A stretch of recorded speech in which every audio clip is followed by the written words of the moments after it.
practice for almost 17 years now.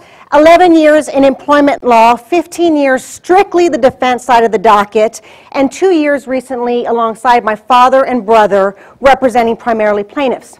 In the last couple of years, I have come to understand 2 points.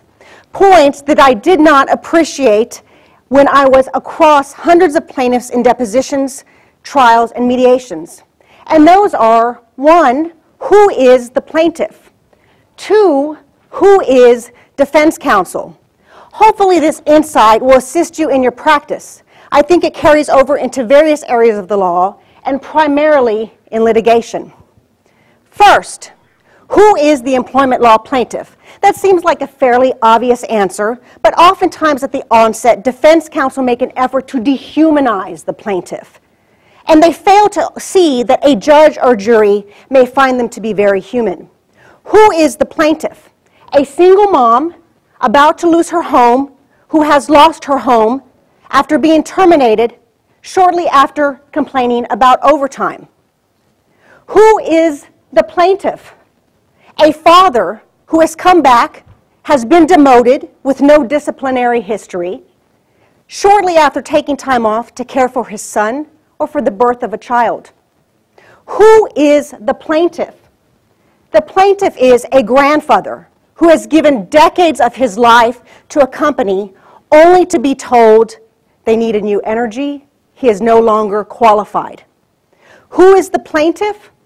The plaintiff is a veteran, a hero with post-traumatic stress disorder who has been denied an opportunity for leave to take care of that disorder. Who is the plaintiff? A son, a daughter, who is experiencing fewer duties, reassignment after taking time off to care for a sick parent.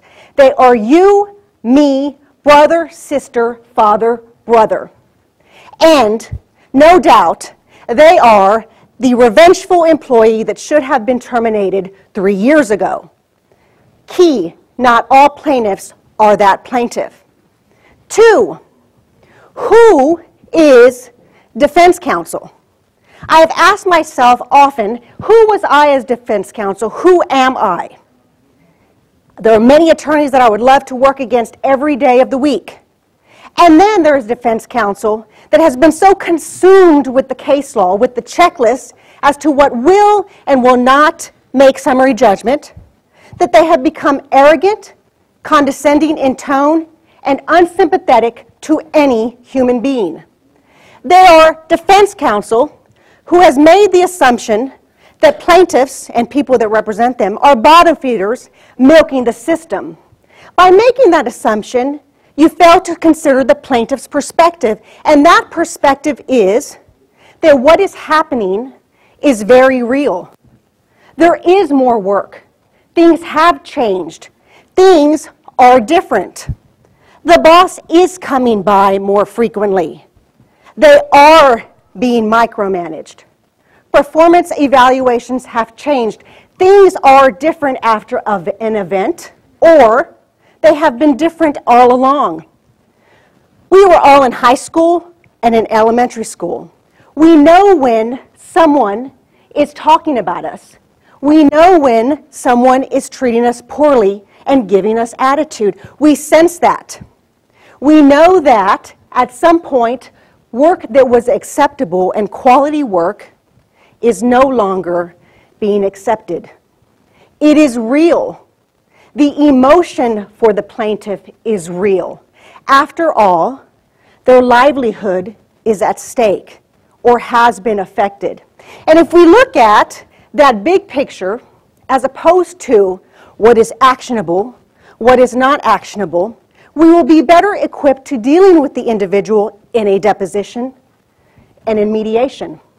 And ultimately, in the event that the individual gets their day in court, because that reality may be relevant. I hope that I have given you insight into the other side. Who is the plaintiff? Who are you to the plaintiff? With this recent awareness, I have come to appreciate the dark side is merely a matter of perspective. Thank you.